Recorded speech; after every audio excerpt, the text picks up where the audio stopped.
사사기 15장입니다. 사사기 15장입니다. 사사기 15장. 사사기서를 계속해서 봐가겠습니다. 사사기 15장 14절부터 20절까지. 사사기 15장 14절부터 20절까지입니다. 387쪽 어간에 있습니다. 구약성경 387쪽 어간에 있습니다. 찾으셨으면 아멘.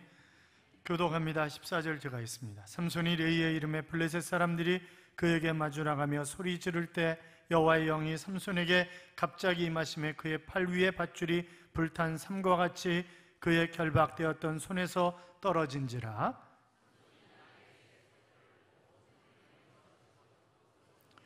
이르되 나귀의 턱뼈로 한 더미 두 더미를 쌓았으며 나귀의 턱뼈로 내가 1000명을 죽였도다 하니라.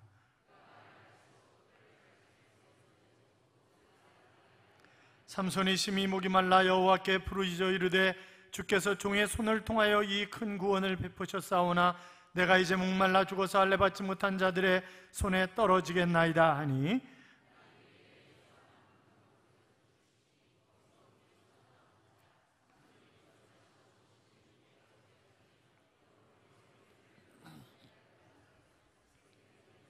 같이요. 블레셋 사람의 때 삼손이 이스라엘 사사로 20년 동안 지냈더라. 아멘. 같이 인사하겠습니다. 주의 이름으로 잘 될 것입니다. 더 잘 될 것입니다.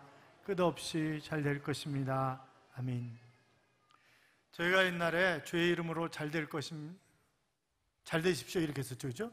주의 이름으로 잘 되십시오. 더 잘 되십시오. 지금은 이제 바꿔서 잘 될 것입니다. 더 잘 될 것입니다. 끝없이 잘 될 것입니다. 그렇게 바꿨잖아요. 근데 옛날 인사 그대로 하시는 분이 있어요. 다시 하겠습니다. 다시 인사 다시 하겠어요? 주의 이름으로 잘 될 것입니다. 더 잘 될 것입니다. 끝없이 잘 될 것입니다. 아멘.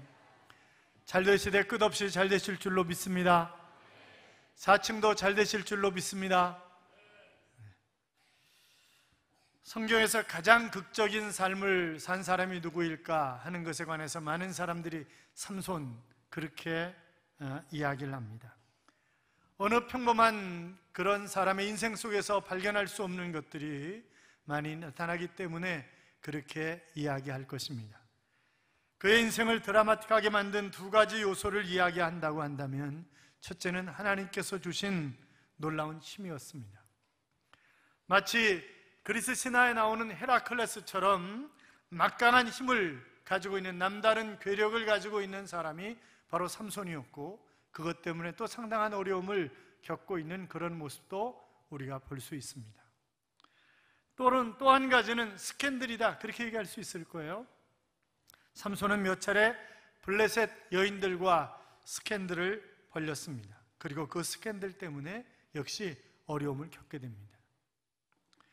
오늘 본문의 이야기도 이 두 가지 드라마틱한 그런 요소가 서로 얽히고 섞여서 만들어진 그런 이야기라고 볼 수 있는데 삼손이 딥나라고 하는 곳에 블레셋 여인을 마음에 두었잖아요. 그래서 부모에게 이야기를 하지만 그러나 형제 가운데 얼마든지 처녀가 있는데 왜 이방 족속과 결혼을 하려고 하느냐? 그거는 하나님의 뜻에 맞지 않는다. 안 된다. 내가 데리고 살지 누가 데리고 삽니까? 이러면서 끝까지 우겨가지고 결국 부모가 승낙할 수밖에 없었잖아요. 그래서 부모와 함께 딥나로 내려가다가 사자를 만났고 그리고 결국 딥나에 내려가서 결혼식을 치르면서 30명의 청년들과 함께 수수께끼 내기를 하잖아요. 그리고 속옷 한 벌, 겉옷 한 벌씩 주기로 내기를 했는데 아내들 여인에게 배신을 당해가지고 가르쳐주는 바람에 결국 내기에서 지게 됩니다. 열받았죠? 그래가지고 30명 다 때려 죽이잖아요. 30명 다 때려 죽이고 그리고 36개 주랭랑을 칩니다. 이 여인은 바로 여자라고 쓰여있는 이 단어는 바로 평범한 여인도 아니고 결혼한 여인인데 그런데 천한 여자였기 때문에 좋지 않은 직업을 가지고 있었던 그런 여인이었을 것이다. 그렇게 우리가 생각해 볼 수 있고 이 단어 자체가 애인, 현지처라고 하는 그런 의미를 가지고 있는 단어라고 지난 주간에 말씀을 드렸습니다. 이 여인의 부모는 이놈이 버리고 갔구나 그렇게 생각을 하고 다른 데로 또 시집을 보내버립니다. 나중에 이 삼손이 다시 딥나에 내려가 보니까 딴 남자의 부인이 되어 있단 말이죠. 그래야지 열받아가지고 힘이 세긴 세요. 그러니까 여우 300마리를 잡아가지고 꼬리에다가 전부 다 회를 묶어가지고 불태워가지고 추수하기 직전에 밭으로 몰아버리잖아요. 그래가지고 이 블레셋 사람들의 밭이 완전히 불더미에 쌓이게 되는 것입니다. 그리고 36개의 주랭랑을 쳐가지고 바로 유다 지파의 에담이라고 하는 곳에 바위 밑에 그가 숨습니다. 블레셋 사람들이 화가 났죠. 그래서 군대를 끌고 바로 유다를 침공해 와서 레이라고 하는 곳에 진을 치게 됩니다. 아니 왜 우리를 침략해 오는 것입니까? 야, 삼손 때문이야. 삼손 때문. 삼손만 잡아주면 그러면 너희를 치지 않아. 그래가지고 이 유다 지파를 중심으로 해서 3,000명의 군대를 모집합니다. 삼손을 잡기 위해서.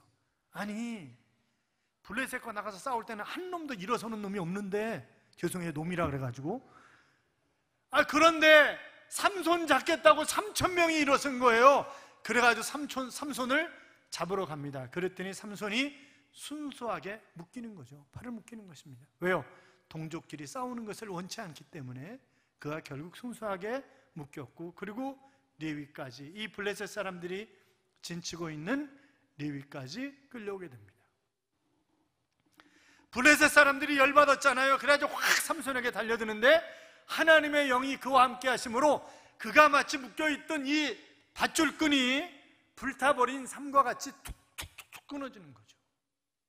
그래가지고 그 자리에서 보니까, 옆에 보니까 나귀 턱뼈가 있어서 나귀 턱뼈로 1,000명을 때려 죽였다. 보통 사람은 아니에요. 그렇잖아요. 1,000명을, 블레셋 그것도 군인들이잖아요. 군인들 1,000명을 때려 죽이는 그런 사태가 발생을 하게 된 것입니다. 그리고 그곳 이름을 라맛레이라고 불렀습니다.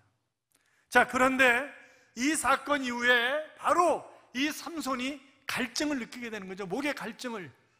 그래서 이러다가 블레셋, 살레받지 못한 블레셋 사람들에게 죽겠나이다, 이런 애원을 하고 하나님 앞에 기도했을 때 하나님이 그 우묵한 곳을 터뜨려 가지고 샘물이 솟게 하셔서 갈증을 해결하게 했고, 그래서 그곳 이름을 에낙고레라고 했다라고 하는 그런 이야기가 오늘 본문의 이야기가 되겠습니다.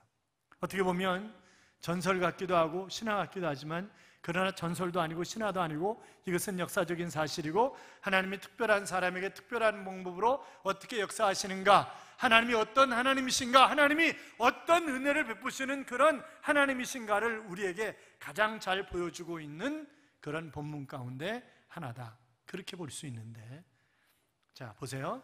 삼손이 죽을 수밖에 없는 상황 가운데 살아나게 됩니다. 그러면 어떤 은혜를 받은 것입니까? 첫째는 응답받는 은혜를 받은 것입니다. 무슨 은혜요? 응답받는 은혜요.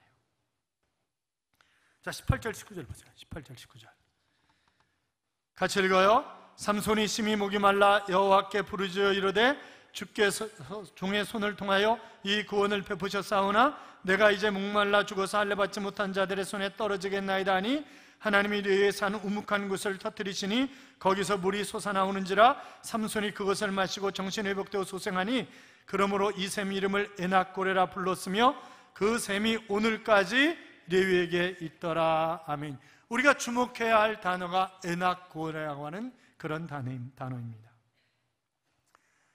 삼손이 지은 샘의 이름이죠.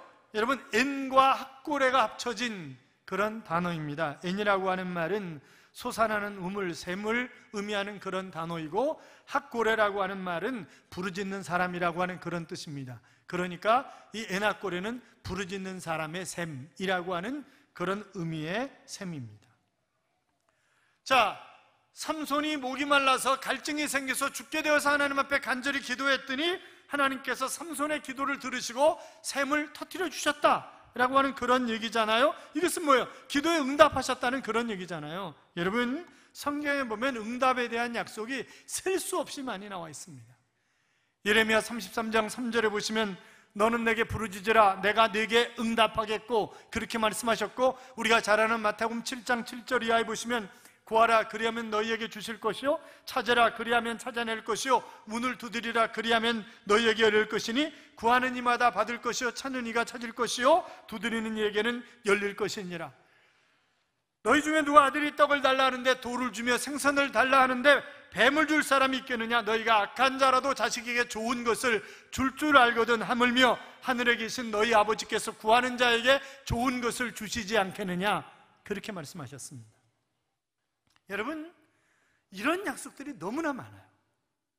자, 이런 약속들은 바로 내가 믿음이 있고 나를 향한 하나님의 약속이 내가 붙들어야 되는 그런 약속이 되어야 되는 거잖아요. 그렇잖아요. 응답도 나를 향한 응답이 돼야지. 삼손은 응답을 받았는데 나는 응답을 받지 못했다. 그것이 무슨 의미가 있겠어요? 그렇잖아요. 내가 성가대에서 정말 열심히 일을 하는데 옆에 있는 이 집사님은 응답을 받았는데 나는 왜 응답을 받지 못하는 거야? 그러면 그게 무슨 의미가 있겠냐고요. 그렇잖아요. 그건 의미가 없는 것이에요. 내가 응답 받아야 되는 거지. 여러분, 그런데 이 응답이라고 하는 것이 내가 노력해서 되는 것도 아니잖아요. 전적인 하나님의 은혜입니다. 그렇잖아요. 기도할 수 있는 것도, 기도할 수 있는 마음을 주신 것도 하나님의 은혜이고 내가 응답을 받는 것도 하나님의 하나님의 은혜인 줄로 믿습니다. 바울과 실라가 귀신 들린 아이를 고쳐준 것 때문에 억울하게 감방 안에 갇히게 됩니다. 그때 뭐 하죠? 우리 기도 얘기하고 있습니다. 그때 뭐예요? 하나님을 찬양하며 감사하며 기도하였더라. 성경이 그렇게 기록하고 있는데 감사하며 기도하였더니 터가 흔들리고 각기 묶여진 그런 착고에서 풀려나고 난리가 나잖아요. 그러니까 이 간수가 죄수들이 도망가는 줄 알고, 왜냐하면 죄수가 도망가면 그 간수는 죄수들의 모든 죄값을 자기가 받아야 되는 것입니다. 그래서 자결하려고 그러잖아요. 그럴 때 주 예수를 믿으라 그리하면 너와 네 집이 구원을 얻으리라 하는 그런 말씀을 하고, 그래서 이 간수를 위시한 가족들이 전부 다 예수 믿게 되었다라고 하는 그런 이야기가 사도행전 16장에 나오는 것을 우리가 볼 수 있습니다만, 사랑하는 여러분, 내가 기도하면 놀라운 역사가 일어납니다. 그렇잖아요. 기도하면 일어난다고요. 그래서 바운즈라고 하는 사람은 새벽에 일어나서 기도하는 사람 치고 응답받지 못한 사람이 없고 기도하는 사람 치고 성공하지 못하는 사람은 없다 하는 그런 이야기를 했습니다. 이 장로교를 만든 칼빈 역시 바로 새벽에 늘 깨어서 기도하는 기도의 용사였습니다. 감리교를 창시한 존 웨슬레 역시 새벽마다 깨어서 기도했고, 그는 88살까지 건강하게 살다가 하나님 품에 정말 멋지게 역사를 한 획을 긋는 그런 일들을 감당하다가 하나님 품에 안겼습니다. 성경에 나와 있는 중요한 사건들도 다 새벽에 일어난 그런 사건들입니다. 사랑하는 여러분, 새벽을 깨우는 여러분들이 되시기를 주님의 이름으로 축원합니다. 새벽의 기도 용사들, 가장 첫 시간을 하나님 앞에 교제하면서 하나님에게 응답을 받으면 내 삶이 풍요로울 수 있고 그날 한 날 한 날의 삶을 인도함 받을 수 있다고요. 하나님께서는 오늘도 우리에게 에낙골의 은혜를 베푸시는, 응답의 은혜를 베푸시는 하나님이라고 한다면 여러분 엎드려 기도하셔서 여러분에게도 에낙골의 이 응답의 은혜가 넘치시기를 주님의 이름으로 축원합니다. 또 한 가지는 깨달음의 은혜입니다. 무슨 은혜요? 깨달음의 은혜라고요? 자, 삼손이 지어 부른 지명이 나오는데 라맛 레히라고 하는 그런 지명이 나옵니다. 이 라맛이라고 하는 말과 레히라고 하는 말이 합쳐져 있는 그런 지명인데, 라맛은 높은 곳이에요. 산, 그런 의미의 단어입니다. 레히라고 하는 말은 턱뼈라고 하는 그런 의미의 단어예요. 그러니까 라맛 레히는 턱뼈로 만들어진 산, 턱뼈로 만들어진 높은 곳이라고 하는 그런 의미죠. 15절 보세요. 15절, 16절 같이 읽어요. 삼손이 나귀의 새 턱뼈를 보고 손을 내밀어 집어들고 그것으로 1000명을 죽이고 이르되 나귀로 턱뼈로 한 더미 두 더미를 쌓았으며 나귀의 턱뼈로 내가 1000명을 죽였도다 하니라. 아멘. 자, 그런데 보세요. 이것은 삼손의 노래입니다. 그런데 이 삼손의 노래 속에 없는 게 있어요. 뭐가 없어요? 하나님이 없어요. 하나님이. 그렇잖아요. 자, 나귀의 턱뼈로 블레셋 군대 1000명을 죽일 수 있도록 하신 분은 하나님이 그에게 하나님의 영이 충만함으로 그런 놀라운 능력이 임한 거잖아요. 그런데 하나님을 찬양해야 되는데 하나님이 없어요. 내가 1000명 죽였어, 내가. 그러면서 지금 노래 부르고 있는 거예요. 내가 1000명 죽였다고. 그래서 역사가인 요세푸스는 바로 내가 1000명 죽었다고 교만에 충만해 있는 삼손에게 하나님이 그 교만을 꺾기 위해서 갈증을 허락하셨다, 그렇게 해석을 하고 있습니다. 그 교만함 때문에. 여러분, 교만은 패망의 선봉이고 넘어짐의 앞잡이가 교만이라고 얘기를 하잖아요. 그래서 이 삼손의 교만함 때문에 하나님이 갈증을 허락하셨고, 그는 갈증 때문에, 갈증이 얼마나 심했으면 할례 받지 못한 블레셋 사람의 손들에 넘겨지게 생겼다고 그렇게 고백을 하겠어요? 블레셋 사람들에게 죽게 되었다고 그렇게 고백을 하겠냐고요. 자, 이 갈증 때문에 삼손이 하나님 앞에 기도합니다. 하나님, 주의 손이 저를 붙잡으셔서 제가 승리할 수 있었습니다. 이것은 하나님의 은혜였습니다. 제가 갈증 때문에 죽게 되었습니다. 이제 물 좀 주세요. 그렇게 기도하는 거예요. 내가 죽였거든요. 내가 했어요, 여러분. 그랬는데 지금 어떻게 해요? 주의 손이 나를 도우셔서 이렇게 바뀌는 거예요. 교만했던 그가 꺾여지는 것입니다. 이 은하골의 은혜는 바로 깨닫는 거예요. 내가 교만한 것, 내가 하나님의 은혜를 깨닫지 못하고 교만해서 교만 방자한 것, 그것을 깨닫는 것이 바로 은하골의 은혜라고요. 사랑하는 여러분, 깨달음의 은혜가 여러분 안에도 충만하시기를 주님의 이름으로 축원합니다. 여러분, 아무리 내가 미미한 존재라 할지라도 하나님의 영이 나와 함께 하시면 놀라운 역사를 얼마든지 행할 수 있어요. 엘리사 보세요. 그 사람 직업이 뭐예요? 농부예요, 농부.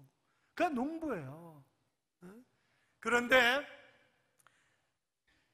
그 엘리야를 만나서 갑절의 영감을 내게 달라고, 그리고 하나님의 영이 그에게 함께 하시니까 요단강물을 가르잖아요.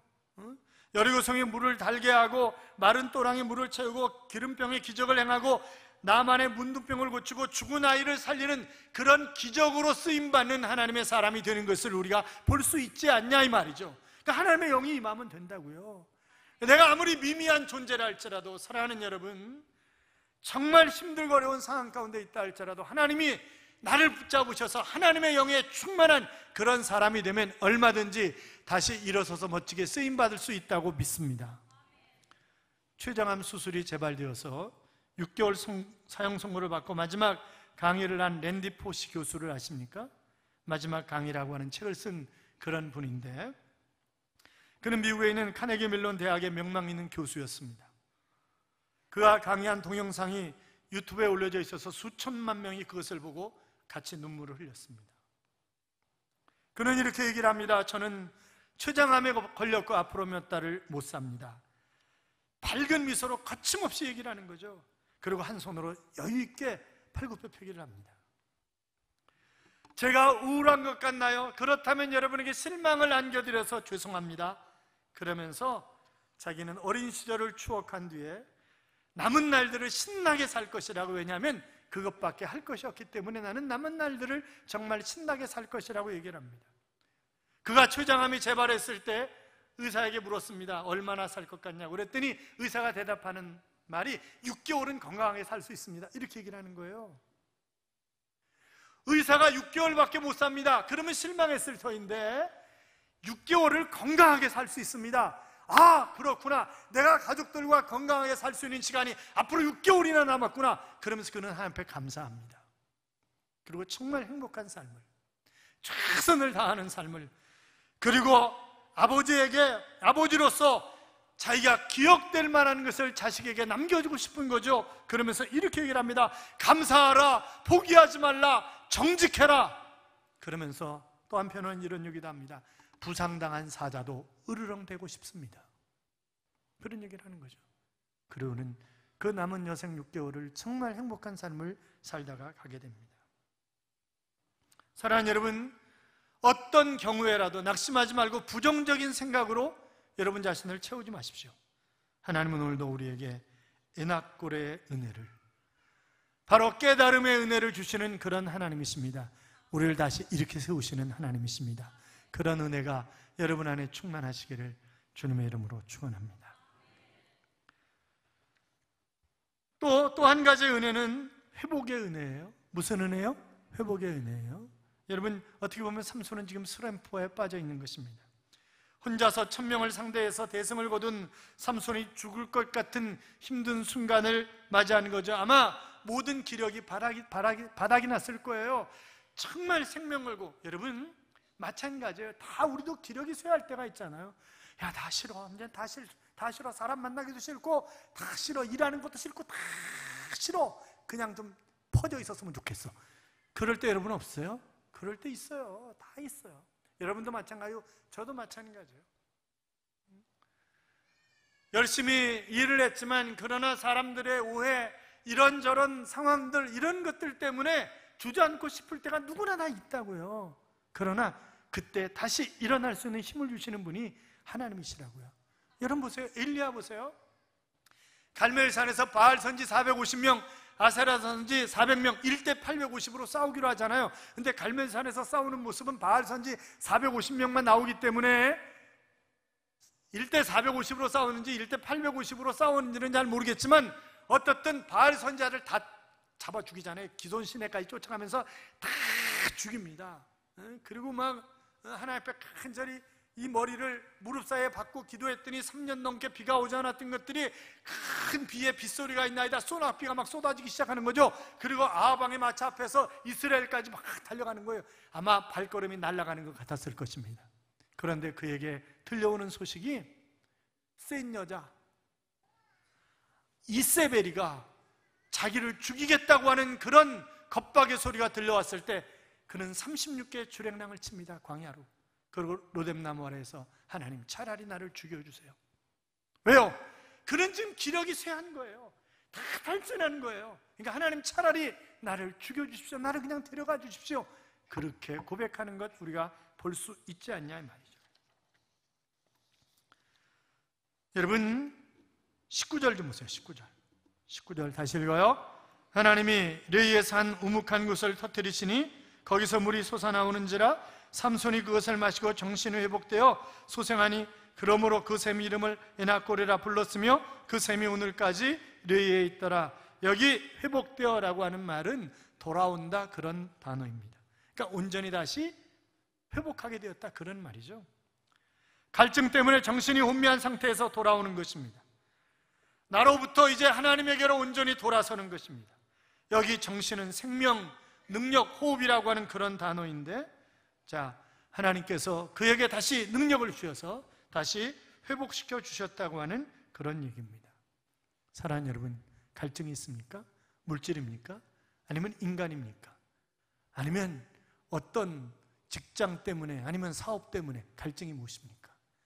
해결할 수 있습니다. 하나님 우리에게 에나꼬레 회복의 은혜를 베푸시는 그런 하나님이신 줄로 믿습니다. 사랑하는 여러분, 영국의 유명한 윈스턴 처칠도 학교 다닐 때 낙지한 사람이에요.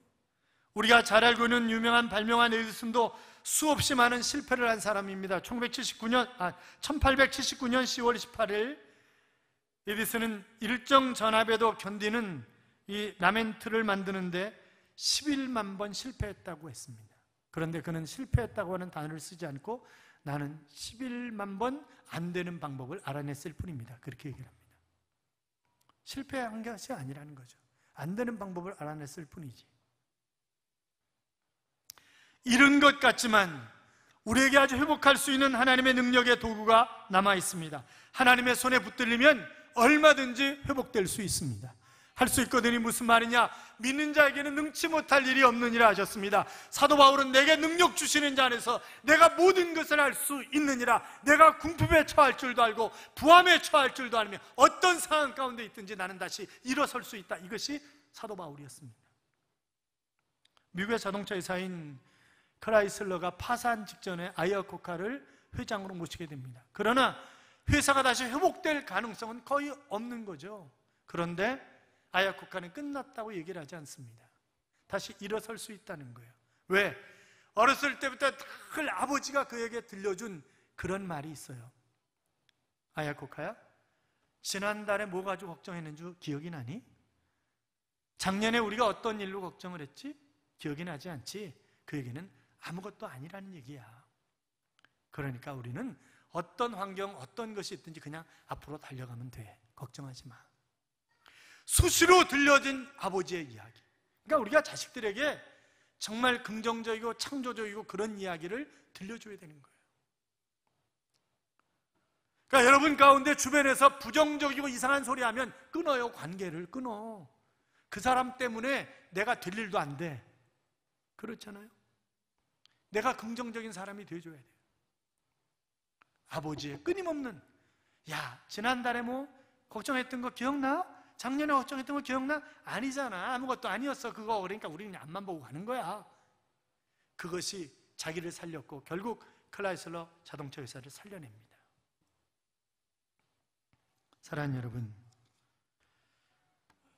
우리가 무엇이 없다고, 무엇이 모자란다고 걱정할 것이 아니라 만왕의 왕이시며 만주의 주이신, 모든 것을 다 아시는, 나의 아픔을 아시는, 나의 고통을 아시는 전지하신 하나님, 나의 모든 피로를 채워주실 수 있는 전능하신 하나님이 나의 아버지라고 하는 사실을 믿고 달려가시기 바랍니다. 워싱턴 포스트지가 지난 1000년간 인류 역사에서 가장 위대한 인물로 뽑은 사람이 누군지 아시죠? 징기스칸입니다. 그는 알렉산더나 나폴레옹이나 히틀러가 정복한 땅을 합친 것보다 더 많이 정복을 했습니다. 그러면서 그는 그의 어록에 이렇게 써놨습니다. 가난하다고 탓하지 말라. 나는 들쥐를 잡아먹으며 연명을 했다. 작은 나라에서 태어났다고 말하지 말라. 나의 병사들은 적들의 100분의 1, 200분의 1에 불과했지만 세계를 정복했다. 배운 게 없다고 탓하지 말라. 나는 내 이름도 제대로 쓸 수 없었지만 남의 말에 귀를 기울이면서 현명해지는 법을 배웠고 또 지혜를 구했다. 너무 막막해 포기해야겠다고 말하지 말라. 나는 목에 칼을 쓰고도 탈출했고 뺨에 화살을 맞고도 살아났다. 그렇게 써놨습니다. 사랑하는 여러분, 얼마든지 다시 일어설 수 있습니다. 우리에게 응답의 은혜, 깨달음의 은혜, 회복의 은혜, 삼손에게만 주시는 것이 아니라 우리에게도 주실 줄로 믿습니다. 그런 은혜가 여러분 안에 충만하시기를 주님의 이름으로 축원합니다. 이런 찬양이 있습니다. 나를 지으신 이가 하나님, 나를 부르신 이가 하나님, 나를 보내신 이도 하나님, 나의 나된 것은 다 하나님 은혜라. 나의 달려갈 길 다가도록, 나의 마지막 호흡 다하도록 나로 그 십자가 품게 하시니 나의 나된 것은 다 하나님 은혜라. 한량없는 은혜, 갚을 길 없는 은혜, 내 삶을 에워싸는 하나님의 은혜, 나 주저함 없이 그 땅을 밟음도 나를 붙드시는 하나님의 은혜라고 하는 그런 찬양입니다. 사랑하는 여러분, 우리는 하나님의 은혜가 없이 살아갈 수 없습니다. 제멋대로 살았던 삼손, 그에게도 하나님은 은혜를 베푸셨습니다. 어떤 은혜를요? 응답의 은혜를요? 깨달음의 은혜를요? 회복의 은혜를요? 그런 은혜가 충만하시기를 주님의 이름으로 축복합니다. 축복합니다.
광야 같은 세상을 살아가면서 우리가 넘어질 때 참 많이 있지만, 그러나 구하라고, 찾으라고, 두드리라고 내가 네게 응답하겠다고 약속하신 하나님.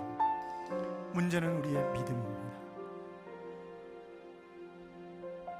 사랑하는 여러분, 이 시간에 응답의 은혜가, 그리고 깨달음의 은혜가, 회복의 은혜가 충만함으로 하나님의 자녀다운 자녀로서의 권리와 특권을 누리면서 사는 삶이 우리의 삶이 될 수 있도록 기도합시다. 삼손에게 주신 은혜 우리에게도 주실 것입니다.